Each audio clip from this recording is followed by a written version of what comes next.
জুলাই সনদে বিএনপির note of ডিসেন্টে থাকা বিষয়গুলো আলোচনার জন্য উন্মুক্ত মন্তব্য বিএনপির আইন বিষয়ক সম্পাদক ব্যারিস্টার কায়সার কামালের।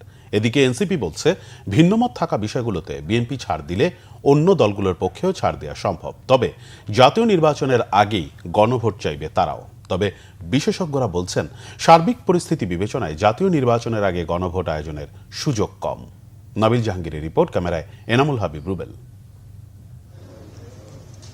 6 মাসেরও বেশি সময় ধরে রাজনৈতিক দলগুলোর সাথে জাতীয় ঐকমত্য কমিশনের আলোচনা চলছে।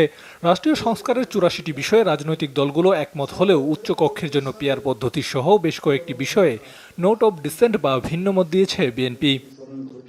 সবশেষ বৈঠকে জুলাই সনদের আইনি ভিত্তি প্রশ্নে গণভোটের বিষয়ে রাজনৈতিক দলগুলো একমত হলেও মতভেদ রয়েছে সময় নিয়ে। ভিন্নমতের বিষয়গুলোতে কি হবে প্রশ্ন এখন তা নিয়েও। এ বিষয়ে বিএনপির আইন বিষয়ক সম্পাদক ব্যারিস্টার কায়সার কামাল বলছেন, নোট অব ডিসেন্ট থাকা বিষয়গুলোতেও আলোচনার সুযোগ আছে। নোট অফ ডিসেন্ট দেওয়া, that is the beauty of democracy. আর রিজেক্ট করা মানে আর কোনো কিছু থাকে না। সো আমাদের পার্টির পক্ষ থেকে যে নোট অফ ডিসেন্ট দেওয়া হয়েছে তার মানে এখনও আলোচনার দ্বার উন্মুক্ত। পলিটিক্যাল কনসেনসাস করতে গেলে পলিটিক্যাল পার্টি প্রত্যেকের মধ্যেই উদারতা এবং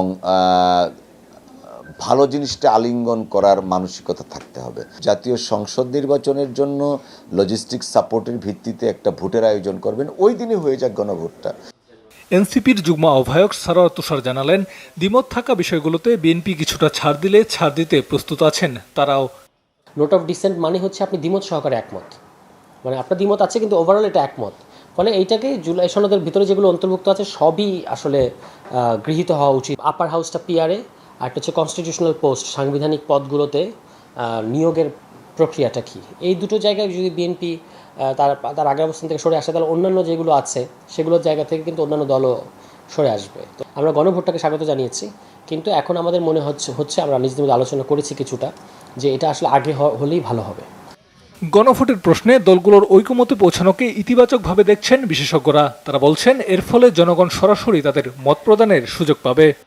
অন্তত তো আপনি 60টা বা 62টা ইস্যুতে মোটামুটি সবাই একমত। এখন গণভোট হলে এই 60 এবং 62টা ইস্যুতে কিন্তু কোনো রকমের আপনার নোট অফ ডিসেন্ট নাই ওইভাবে, এবং এটা কিন্তু বাস্তবায়নের চ্যালেঞ্জ নাই। গণভোটের আয়োজনের মাধ্যমে একটা বড় দিক কি, আপনি তো নাগরিককে সরাসরি তার মতামত দিতে দিচ্ছেন।